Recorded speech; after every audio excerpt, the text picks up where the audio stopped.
Welcome to the Angels, Magic and Joy podcast.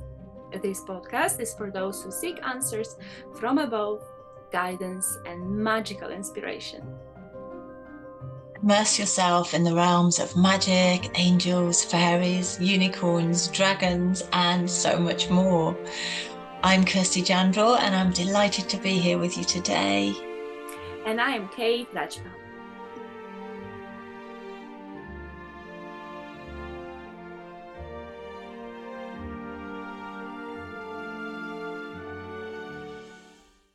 Hello. Welcome to another episode of our The Angels, Magic and Joy podcast. And we are super excited. And myself personally, I'm I think extra excited as we warmly welcome our special guest today, a professional voice actor, a soul singer, textile artist, and a creator, of course, of the fabulous Celtic Kirtan, Eileen Bray. Welcome.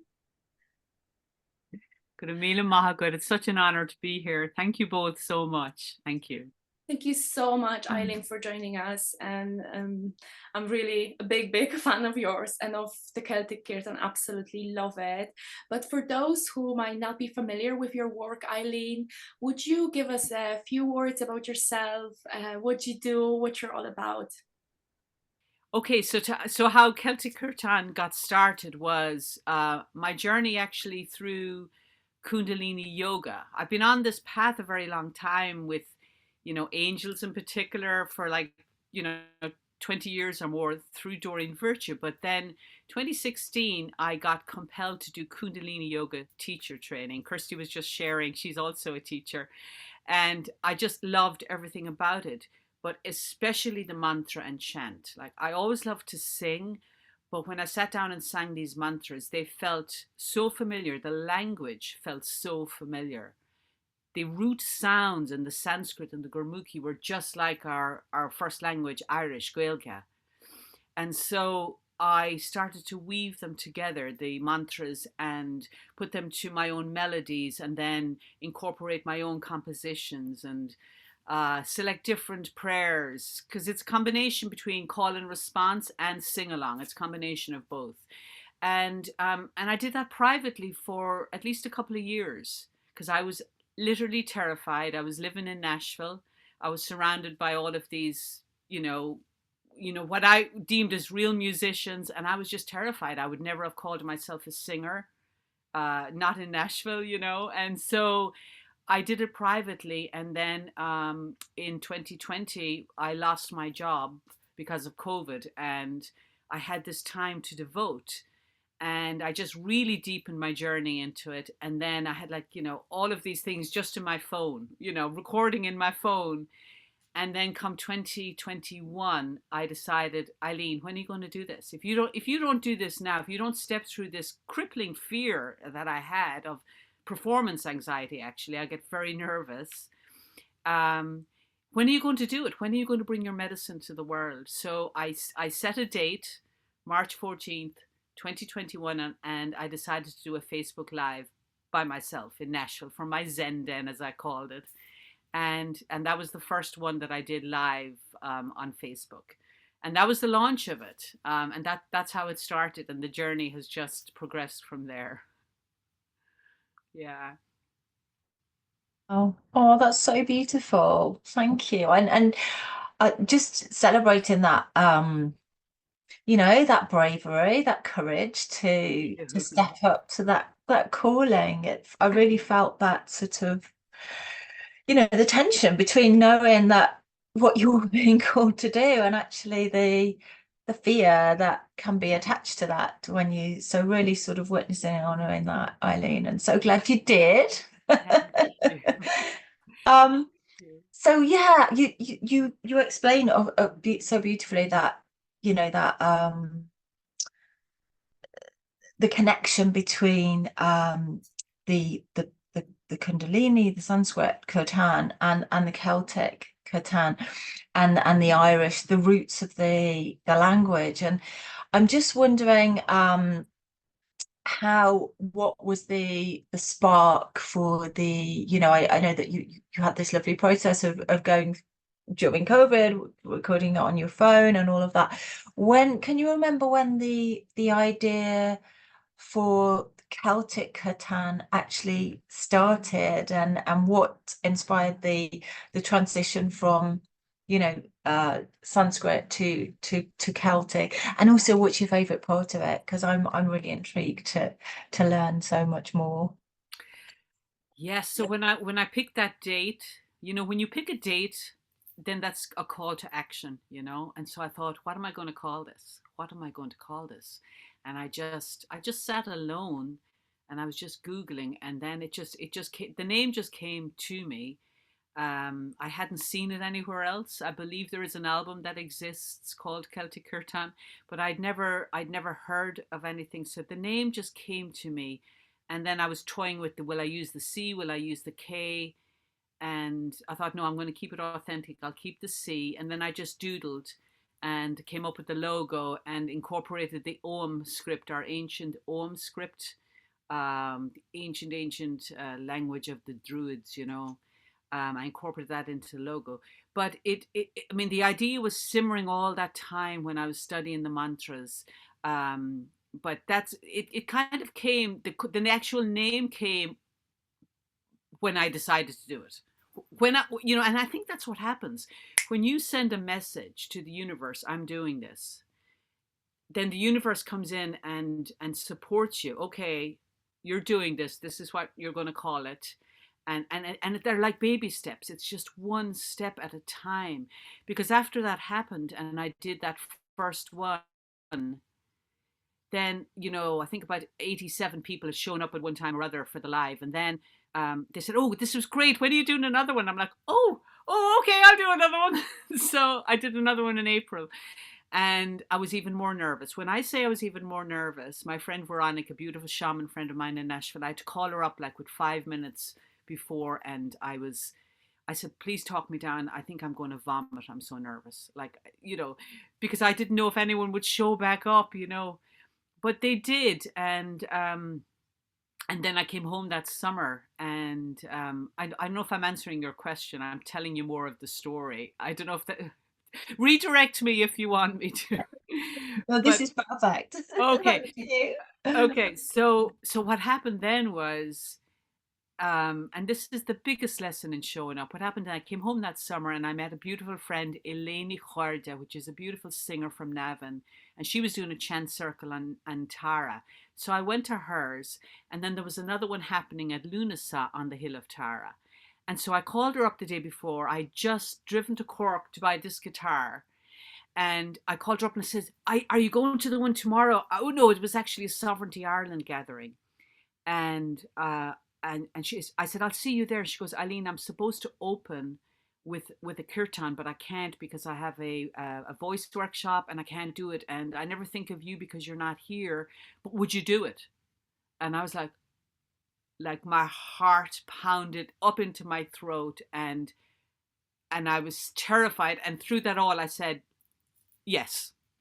So I borrowed a harmonium from a beautiful friend, Anya Brosnan in Kerry, and I went into a local townine and I bought that bodhrán over there, and I did it, and that was my very first live solo set ever that I'd done in my whole life, and opening that festival at Sovereignty Ireland Festival, Lunasa 2021. So I suppose the moral in all of that is just how you continue to be carried when you show up with your medicine. You know, it's like following, my friend Veronica calls it the breadcrumbs of light.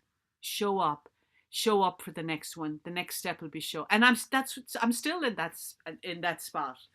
But yeah, and after I launched it and brought it out and everything, and then I started discovering other people talking about the connection between Sanskrit and Irish, including Manchán Mangan in his beautiful book 32 Names for a Field.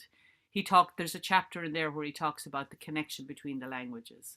So, you know, that was further validation. Oh, right. Even though I had nothing intellectual to base it on, there was a knowing that there was this deep connection. Oh, between I the absolutely languages. love Yeah. that, Eileen. And we love calling it our angelic breadcrumbs. And we're laughing that the energies are so intense recently that now they're breads, that they're loaves being thrown at our way, that the signs are so strong, but following them it's a courage, but it's such a joy at the same time. And I love that you mentioned that it's not like, because for people outside, very often I find that they're like, oh yeah, it was so easy for you, probably you're just such a natural, but it's very often not like that. And I love that you're sharing that, Eileen. Oh no, it exactly what you're saying. People can look and say, "Oh my goodness, th- what an amazing, what an easy, what a wonderful way of being or showing up in the world," or "Wow, that's great." But there's so much behind that that you have to step through to show up, because there's great responsibility in showing up in these ways as we do in these circles. There's responsibility in that. They're holding space for people, and that's precious energy that we're a guardian of at that time. So I take it very seriously. I put everything 150% into what I do, and it'll be the same no matter if it's 4 6 people, or if it's 20 or 30 or 40, or in the future 1,000. You know what I mean? It will be the same. It'll be the same energy I will put into it, and that does take a lot, Kate. And there is a lot of fear and trusting. My goodness, so much trust and surrendering in the process. Yeah. Absolutely love that. So, so true. Eileen, Yeah. I would like to come back a bit with your story, Yeah. throughout life with music, particularly. Celtic Kirtan was born quite recently, but you had that connection with music.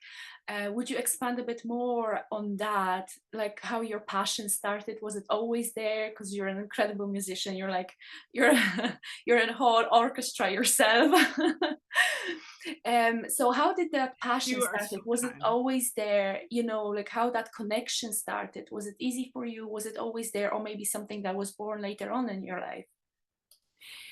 No, it was always there. I was singing my first memories, in my mother's home here where I grew up, you know, when I was very, very, very little. I have 3 brothers, and we were all in the same room at that point there was 2 brothers. And so we were all in the same room, and as a child I remember my oldest brother sitting and teaching me a song called Rock and Roll and Riding.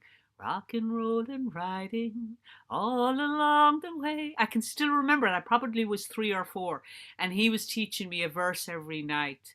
And so I've always loved it. And my first memories of quote unquote performing, I was 7, and in the local hall up the road here, small little community hall, they had a talent show. And I remember I was 7 years old holding this microphone. It was so big, those old ones that were square. I'm way older than you guys. And I was holding it like this in front, and I sang Rock and Roll and Riding, and I won the talent competition, and I still have the medal. It's a beautiful little cross, actually, and I still have that medal. But I always loved to sing. But I will tell you, I was held back my whole life by performance anxiety. I would sing in productions, I would sing in theater, in school and stuff. But to step out and really do it on my own, it held me back my whole entire life. I will tell you, into my 50s. I'm telling you, it held me back, that fear, that crippling performance fear.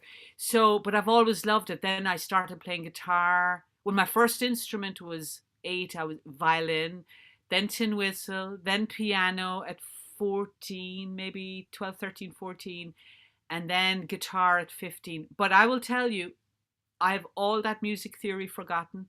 I don't remember any of it. I do everything by ear now, and I laugh because they'll say, Eileen, what key is this in? I'm like, I have no idea. So you make me laugh when you say incredible musician, because I don't think of myself at all like that. It comes from the ear and it comes from the heart. But that love, I love to say, I've been singing and not singing my whole life. And when I've not been singing, I've been wanting to sing. But the world that I was in was, I went to art college and studied textile design and worked as a clothing and textile designer for a lot of those years in the States. I was in the States for 33 years. So yeah, so most of my life was there, and that was my world, design and textiles. And so singing, just that all got shelved. That all got shelved for years and years and years, and raising a family and doing all that. Yeah. So it's only been in the last, like I said, the last 3 years since I've really immersed myself back in one of my very first loves. Yeah.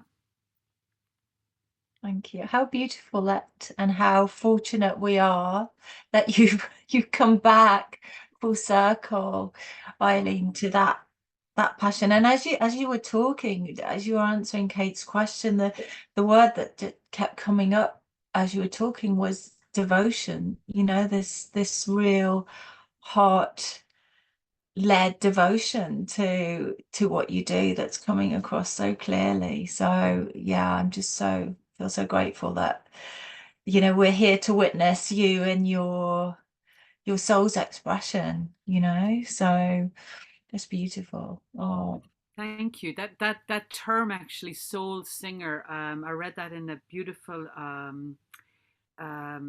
she's a shaman here living in Ireland, and her beautiful book called Way of the Shanavan, Way of the Wise Woman. And in it she talks about, her first name is Amanda, her last name is escaping me, it'll come back. But she talked about the soul singers, and these were actually people, and that was their quote unquote job. They sang from the soul. And you'd hear about that in ancient Ireland, the women who would keen at funerals and stuff, that this was a real part of our culture. I mean, music is still a real part of our culture, and I think that part is coming back. But yeah, there is a difference really when you come from that place, when you come from the heart. And I always say it is my medicine to myself. Like if I've always had a sort of a hard time meditating, sitting and meditating. But when I sit down at the harmonium and just one note, and I close my eyes, that's my place of peace. That's my peace and my medicine for myself. It calms me right down. It slows everything right down. And the sound, the medicine of our own voices. And I learned this from Simrit. Simrit's a very famous, I will call her a soul singer also in the Kundalini world.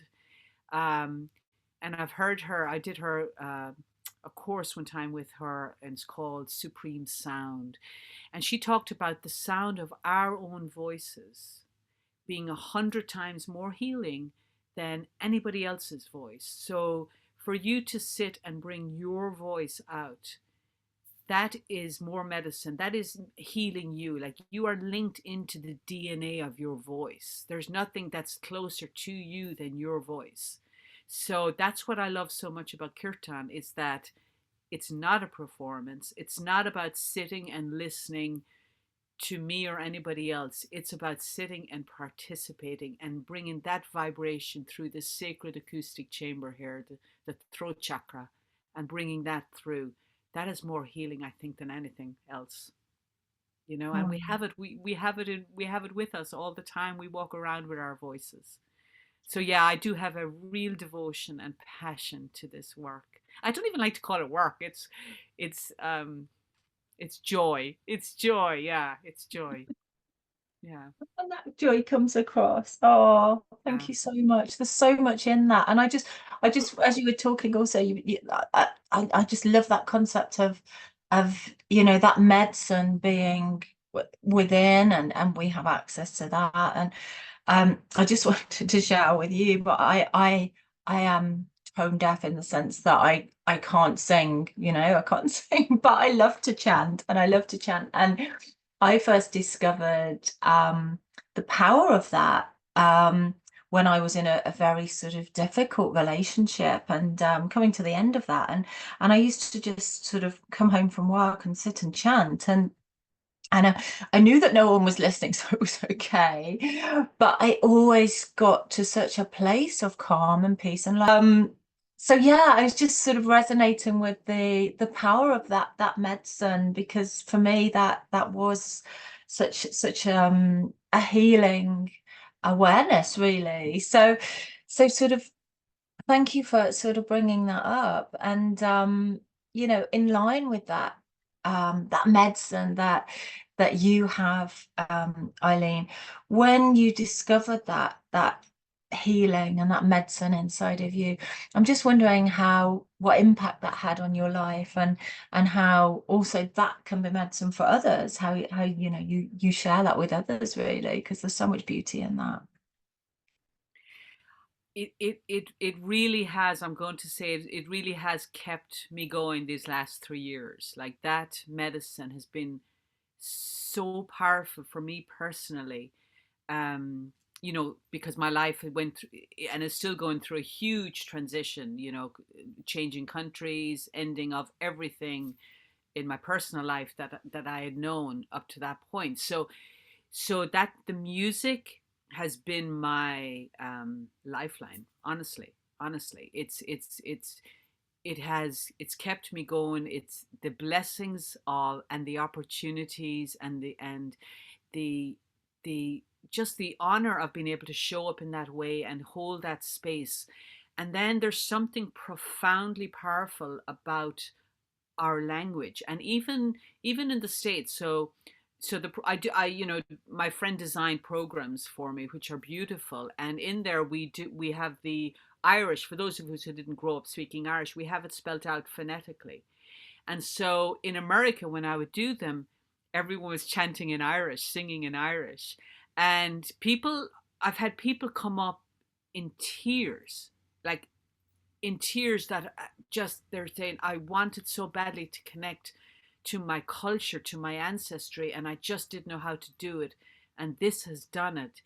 I've had people at Moynalty Yoga Festival a few years ago. A woman came up who had had long COVID and lost her voice completely. Could not, could, it took her a while to get her speech back, but she couldn't sing. And I did a Celtic Kirtan workshop there, and she came up, she says, Eileen, I have sang for the first time in 2 years. Like, it was phenomenal. And that's not me. That's nothing. That is the power of our voice. That is the power of just being willing to let that come through. Because music is the language of the soul. It's the language of the angels. It is inherently who we are. We are sound, we are vibration. And it has miraculous results, if you want to use that word, or a miraculous effect on our well-being. I've seen it time and time and time again. And what I've also learned is not to judge people's experience, you know. When I'd sit there and I go, oh, and every single group is differently. And sometimes there are groups that sing their heart out and raise the roof, and Kate's been party to those. And then there have been groups who will maybe lie down and not sing at all. And I'm thinking, oh, they're not enjoying. I get into my head then, which is such a big mistake. And I think, oh, they're not enjoying it. But you know what? Those very people will come up at the end and go, oh my goodness, that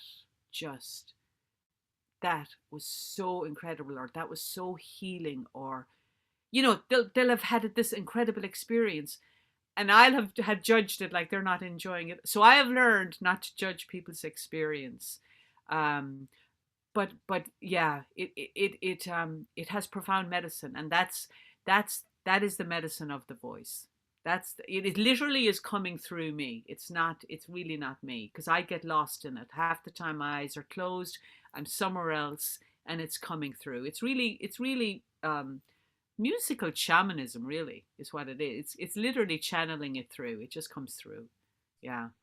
I absolutely love that, Eileen, and it's touching my heart so much, because I wouldn't sing for years and years, because I grew up in everyone were trained in my home. Like, everybody were in music schools. They were so high up, starting at the age of 4, and I was told, like, if you don't start 4 or 5, then you can never perform, you can never sing, you can never. And I always thought, oh my god, I'm not allowed. And then finding that joy through it, and And it's incredible because we think others would judge us, but we are actually usually the only ones who are judging ourselves. And I love that you bring that through. And that's why I love Kirtan, especially Celtic Kirtan, because it's so open and there's no judgment in it. And it's even more welcome. Doesn't matter. I don't even believe they're good or bad singers. It's the same as I said at the beginning, like for me, an incredible musician is the one that channels from the heart, is the one that channels. Doesn't matter the technique. You know, sometimes in art, in any sort of art or in music, you know, you could have those musicians that they're so well trained. And I've seen that like in my own home, that they're so well trained, but you feel nothing. And then there are those that maybe they even make mistakes or something, but they bring such an energy and it doesn't matter. And sometimes, you know, they even like miss the lyrics or something. It doesn't matter. It's that connection with the heart. And I absolutely love that because I feel like you're bringing that through.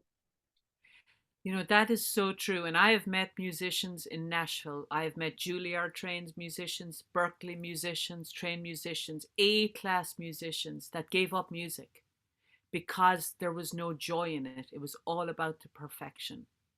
It had the perfection, that quest for perfection had ruined, taken away the joy of music.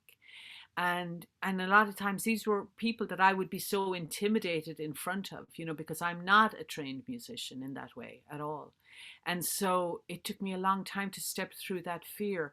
But there's such sadness.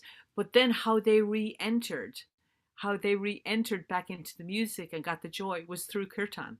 They came back in and, like you said, just let it go. So now, like, even if I hit a wrong chord, I just keep going. I just keep going. I'm like, it doesn't matter.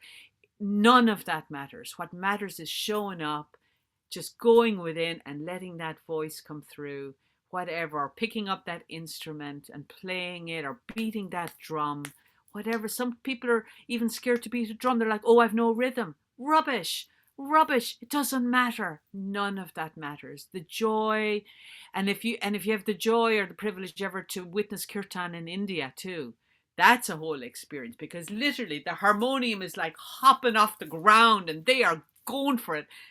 No one cares. It doesn't matter. It's that joy of vocal expression.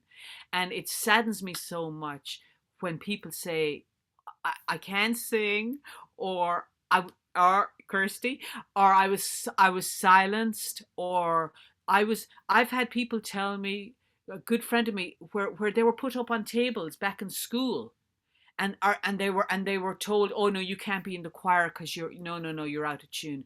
And these children were shamed because they were told they didn't have a good voice and they couldn't sing in the choir.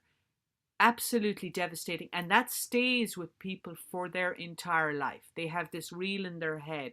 So one of my greatest passions is to just knock that narrative right out, and just tell people, no, yes you can sing, yes you can, and please come sing, please come, you know. So yeah, I'm really passionate about that. Such an injustice has been done to so many people. That resonates so deeply. Yeah. Eileen, thank you so much. I feel like it's a very important message, very, Really very important. important. So we're all Yeah. just unleashed and released and just bubbling around with the song of our souls, really bringing it to the earth. I would like to come back a bit, Eileen, because you've mentioned circles, you know, the community, and I love the word unity, you know, Yeah. and I would like to ask you, because you have loads of experience in that, and is there any importance of it? I mean, I know there is, okay, it's like I'm trying to open the question, but the importance of it, and how can it impact our lives? Because I feel like we've been taught for years to stay away from the gatherings, to, you know, just focus on yourself, just your career, just one. And I feel like we've lost so much roots, so much power to that, which is our roots. People always gather together, and I feel like there's so much power in it and everything. What's your experience? How that can it impact our lives? And how do you see people maybe coming from the place, you know, being shut down, and then they gather themselves? Because I feel like kirtan is one thing, but I feel gathering together, it's what brings us up as well. So would you expand on that? Yeah, absolutely. I mean, it's it's absolutely vital, and especially with the isolation that so many experienced over the last 3 or 4 years, um, that people now, and technology has disconnected us so much. I've noticed, even walking around, people, a lot of people will look down at their phone rather than make eye contact and connect, and so we've lost our connection, and we can't survive without that connection. We can't survive. I like to think of myself as a sociable introvert. I have to have that alone time as well. But that interaction with other people, and it's in a community, coming together too, with a focus, like whether it be a kirtan or whatever. I'm very involved recently in land nearby, the Forgotten Horses in Clare. You'll probably see it on my Facebook. And we just had the most incredible mehel. Now, a mehel is an old Irish word meaning coming together, a community gathering with a focused task to help a person or a family or something. And it's an old Irish way how families helped each other. They would have mehels for bringing in the hay or ploughing or whatever. And so we just had this most amazing mehel. You must come. When you can, you must come. There's another one this weekend on the land there where we come together, help each other. We built walls, we planted trees, we cooked, well, we didn't cook the food, but we ate together. And then we had music, and I did a Celtic Kirtan, converted a big huge horse slurry, and we cleaned it all out and brought in, we just cozied it up, and we had a Celtic Kirtan there on the Friday night it was one of the best ever. And you leave changed, coming together, connecting with each other for the higher good of the planet and its beings, and seeing each other, really, really seeing each other. So many are really feeling lost and lonely. And so coming together and seeing each other, connecting on this deep, deep level, it's vital. I will say it's absolutely vital for our future. So it's so, so important. And then when you bring the music into the mix, it's just that extra layer on top of magic, So yeah, so, so important. Oh, thank you, Eileen. I wish I lived in Ireland so I could come and I'm so drawn in. That sounds beautiful. It's it is so beautiful, with 30 horses on the land there. Oh, all heart led, all led by the horses' hearts. No forcing them to do anything. No tack, no bits, no bridles. And so so Sean Kilkenny is the owner of the land over there, and he's building a beautiful heart healing center. That's what's going on there. So yes, you will come. You will come. You will come. I will. Wales is not that far. It's really not. Oh, honestly, Eileen, that sounds so beautiful. Yeah. And it's such a, as you say, it's so needed for us to be together, but to have that sense of shared purpose as well, for the greater good and the good of each other. And there's just so much magic in there. So so much healing. You will leave changed. Yeah. And you talked about the isolation, and I mean, it's such a visceral thing that you feel, don't you? And especially, I think, when we're sensitive to energies and, empathic, we can feel that very, very deeply as we move around. And then the opposite of that is that beautiful unity. So so powerful. So thank you. Wow. Okay, so talking about magic, this my is a favorite question. word. Driacht. Belgian magic. What's the Irish there? Driacht. Driacht. A-I Fada O-C-H-T. Driacht. I love that. Means magic. Sounds fabulous. Thank you. So with that in mind, I'm sure you have loads, but could you please share with us your most profound magical experience, whether that's, I don't know, whether that's something to do with angels or fairies or whatever brings into your awareness, Eileen, please do share. Wow. Thank you. Yeah, I mean, I grew up here. There's a fairy fort at the top of our field here.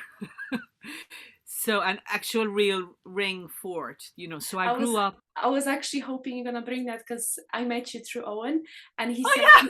and he mentioned, that's why I was hoping we're gonna get to that question, because I'm sorry, I have to say it. And he was saying, you know, we used to play on a fairy fort, and I'm like, oh my god, I'm like, I hope Aileen, you're gonna share. So with regard to magic, driach, that beautiful Irish word that means magic, and the fairies, na she, that's one of the lines in Aish. Aish le chiol na she. Listen to the music of the fairies. So I grew up right here, and there's a fairy fort right at the top of our garden up here, and you know it's a circular fort, and that's where I grew up with my beautiful friend Owen Kelly. That Kate, that's how, and that was my childhood, you know, just playing, climbing trees, running around up there in the woods, you know. And so even when the housing estate was built up here, that was not touched. That fort remains intact because we do not interfere with fairy forts on this land. They are magical, they're mystical, they're real. And even the older generations that maybe don't really believe in fairies, they still won't mess with a fairy fort. So that's kind of how I grew up. So that was always part of my DNA. And then I really got into the angels and fairies in 2004 from Doreen Virtue, which I'm sure you're very familiar with. But she was like my first teacher that really got me deep, deep, deep on the metaphysical path and learning about angels and fairies. And she says the biggest fairies she ever saw were in Ireland. So that always stuck with me. But so yeah, so then I went deep into the belief of the angels and the fairies, the fairies, the nature angels, the ones that take care of the land and the animals, you know. And I've not been privileged to see them or anything like that, but I know they're always around. And of course, I walk with the angels all the time. And I suppose the most visceral example was when I was moving to Nashville. I lived in New York for 17 years, and then we were moving down to Nashville. And I was looking at houses online, and you know, just worrying. Oh, how am I going to find a house? I've never been to Nashville. Don't know anybody there. Nothing. And so I had a very beautiful friend there named Roseanne, very gifted channel psychic medium, and she'd say, Eileen, the house is already chosen. The house is don't worry, okay? So I went down this one weekend and I saw this house, and I just wanted this house so badly. And it had cocopellis. I'm very, very connected to Native American culture as well. And so it had cocopellis all over the place. I'm like, this is my house. I have cocopelli art. This is my house, you know. And the house already had a full priced offer on it. And I wrote and I sent photos of the kids were little at the time. And I sent photos and I'm like, really love your house. We'll give you full price, blah, blah, blah. We did not get that house. We did not get that house. So I was devastated, you know. And so the couple of weeks later, I made another trip, flew down to Nashville. And this house was on Craigslist. And it was in like a really, you know, in America you have to choose the districts by the schools for, you know, so it was in a really good school district, kind of the best school district in Tennessee and the whole thing. And so when I walked in, it was in this very, you know, conservative kind of area, you know, not very, you wouldn't call it like an arty area or anything like that. But I walked into this house and the whole thing was faux finish, like in my colors and texture and color everywhere, and angels everywhere. Angels were like little angels on the windows, angels and the master bedroom, angels on the ceiling, angels, a big beautiful angel on the bookcase in my Zenden, which ended up being my Zenden, in my colors. and that was the house, and that was the house. It was absolutely chosen. It was this quirky art. The owner was a photographer and an artist. It was this quirky, my husband at the time was a musician, like it just suited us, but in an area that was great for the school. So it was like, at that point I was like, why do we worry? It's all orchestrated. They are working on the back end. We just have to trust, surrender, and show up and know that we are being guided. We're being guided all the time. And I'm back there now because that house got sold last year. And I'm here now again on the journey to find my own piece of Ireland again here. And I'm just trusting that the angels will choose it again and find it again for me, and the fairies. But yeah, so Oh, I that was absolutely love that. And I love how you concluded trust, surrender, and just follow that. And you it's have never to. anything to worry. And it's interesting how the more we worry, we actually block the energy. And very often I would see the guides or the angels around someone and they're like, okay, are you over with your fears? Can we just, guide you? Like, Wow. are you finished now? Can we just move on? It's incredible. But okay, Wow. Oh we've my got the goodness. I trust, love that you surrender. can see them, Kate. So we have the trust, surrender, and our podcast. So we weave through the magic and we weave through the angels, and the big part of our podcast is joy. And for me personally, since I met you, you're absolute embodiment of joy, and I would like to chat a bit more about that. The importance and that frequency of joy. If you could expand on that, how do you find it going through life? Having the joy and attuning to that frequency. Yeah, it's so important. My beautiful friend Jackie Burgess, who you know, Kate. So Jackie has actually channeled a book, and it's called A Way of Laughing. And in that, Spirit literally talks about how important it is for us to stay in that vibration.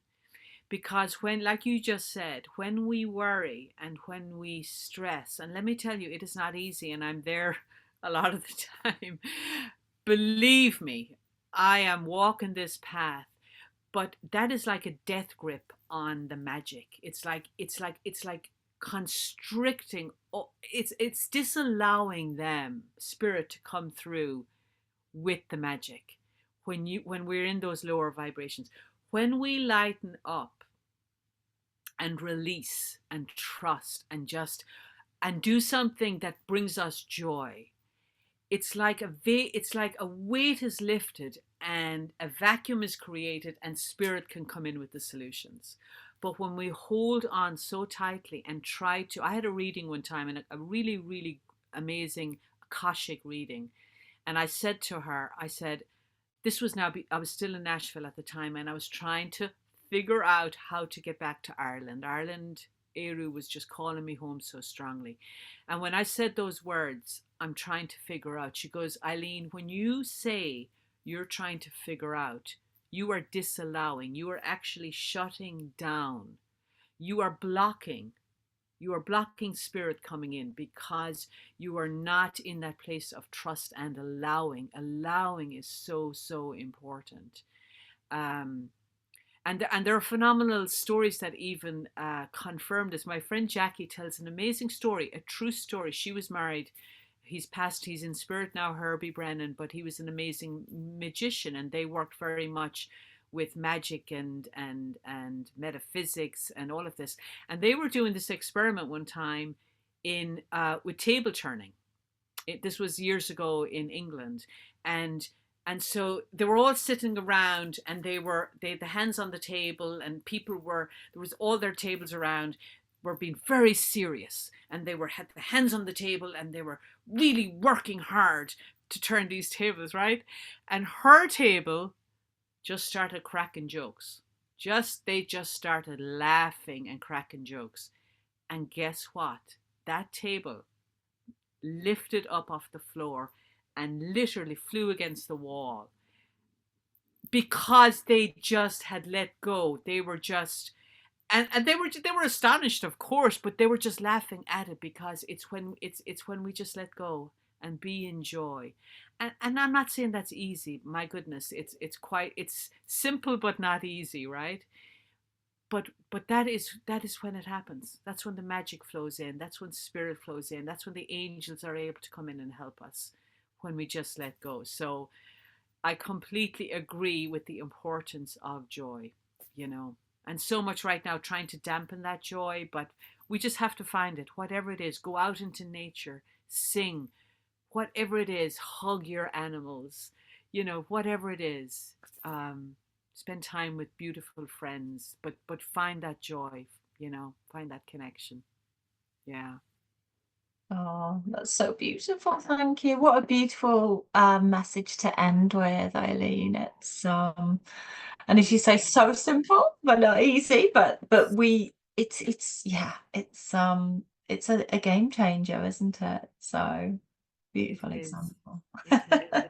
Yeah. Thank you. Oh my goodness, this has been so beautiful to meet you. Thank you for just honoring us with your wisdom and beauty and love. We feel it so deeply. And I'm definitely going to come to one of your events when I'm in Ireland. Actually, if I may say, we haven't posted about it. Do you get over much, Kirsty? I haven't been over for a few years now. I used to come over quite a lot. I know the West Coast. I have a dear friend who lives in London now, but originates from the West. So yes, and the Hill of Tara is a very special place for me. Yeah, so I love the Hill of Tara. So yes, I need to come. You're coming. You are coming. You're coming. If I may say at the end, because we're gonna have something very special with Eileen. I know it's still a bit of time, but I can't wait now to share, and I'm gonna probably tell everyone. So you know how we always have the drumming circles and week so Eileen is gonna join us with her beautiful Celtic Kirtan. So Kirsty, there is a chance for you. There you go. It's gonna be on the 12th of October. So it's already out there. So whoever listened till the end, you get the extra nugget. Thank you so much. Oh, so much bringing through it, and I feel like so much joy and wisdom, and you know, your experience sharing that. Thank you so much, and thank you so much for, you know, sharing and being vulnerable, you know, sharing that, because you know, sometimes we would like to hide it, you know, we're already great, but it's such an honor, you know, to share our true selves, because we're all in it, and we all need joy, and we all need magic, and we all need angels, and we all need music and singing, and your fabulous self and Kirsty. So thank you so much, ladies. Thank you so much for today. Thank you. Thank you so much, both of you. This has been a joy and an honor, and I'm so grateful. I'm so grateful. Really, Kate, thank you so much. This was for me, a huge breadcrumb of light on my path, because sometimes, like I was saying, Kate, it can get wearying. It can get wearying out there in the road, and sometimes I wonder, can I keep going? But when things like this happen, invitations like this, I am really, really grateful. It gives me the gas in my tank, the petrol in my tank, to keep going. So go to Mila Mahagat, go to Mila Mahagat. Thank you so much. Mila Buikas. Thank you. My love. Beautiful. Thank you. I would love to say the same, but I can't say it. So whatever you said. Oh, thank you so much. Mila Mahagat. Thank you very much. Thank you. Thank you everyone for watching, and thank you Kirsty and Eileen. Thank you. Bye. Bye guys. Bye.